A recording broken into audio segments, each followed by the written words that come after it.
Balai Pengelola Transportasi Darat Wilayah 21 Gorontalo menggelar lomba cerdas cermat tingkat SMA dan SMK yang dilaksanakan secara virtual pada Selasa pagi. Kegiatan yang digelar di ruang rapat tersebut dihadiri langsung oleh Kepala Balai Pengelola Transportasi Darat Dr. Andes Haji Hasan Bisri, Wadir Lantas Polda Gorontalo AKBP Desmond Harjendro Agiston Putra SIKMT, serta Kepala Bidang Angkutan Jalan Dinas Perhubungan Provinsi Gorontalo Abdul Karim Rauf STMSI. Kepala Balai Pengelola Transportasi Darat Wilayah 21 Gorontalo Dr. Andes Haji Hasan Bisri menyampaikan, lomba cerdas cermat tersebut merupakan salah satu kegiatan yang termasuk dalam program Pekan Keselamatan Jalan tahun 2021, di mana lomba tersebut diharapkan dapat mengedukasi para peserta didik serta mensosialisasikan tentang pentingnya keselamatan jalan dan lalu lintas yang berada di wilayah Provinsi Gorontalo. Adapun para peserta dalam lomba tersebut diikuti oleh 6 perwakilan sekolah yang berasal dari SMA Negeri 1 Gorontalo, SMA Negeri 3 Gorontalo, SMA Negeri 4 Gorontalo, SMK Negeri 1 Gorontalo, SMK Negeri 3 Gorontalo, serta SMK Tirtayasa Gorontalo. Dirinya juga menyampaikan walaupun sedikit mengalami kendala dengan jaringan internet, namun tidak mengurangi semangat para siswa dalam menjawab pertanyaan yang diberikan oleh panitia dan tim penilai. Hari ini kita sudah melaksanakan kegiatan salah satu kegiatan Pekan Keselamatan Jalan oleh BPTD Wilayah 21 Gorontalo, yaitu Lomba Cerdas Cermat tingkat SMA yang diikuti oleh 6 perwakilan dari SMA yang ada di Kota Gorontalo.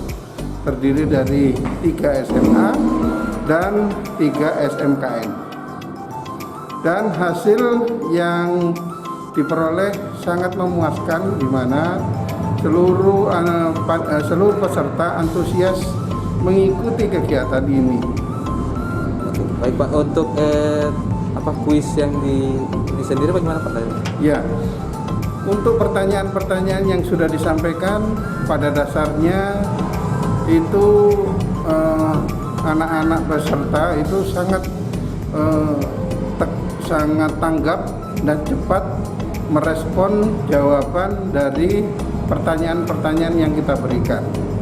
Artinya bahwa kegiatan ini cukup bisa mengedukasi kepada rekan-rekan peserta dari anak-anak SMA maupun SMKN dalam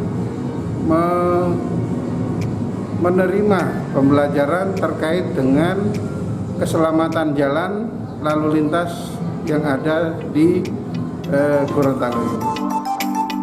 Di akhir acara, juara pertama dimenangkan oleh SMA Negeri 1 Gorontalo, disusul oleh SMK Negeri 1 Gorontalo di tempat kedua, serta SMA Negeri 4 Gorontalo menempati posisi ketiga, di mana para pemenang lomba ini akan diberikan penghargaan sertifikat dan bonus dalam acara puncak yang jatuh pada 17 September yang bertepatan dengan Hari Perhubungan Nasional tahun 2021.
Liputan Advertorial Mimosa TV.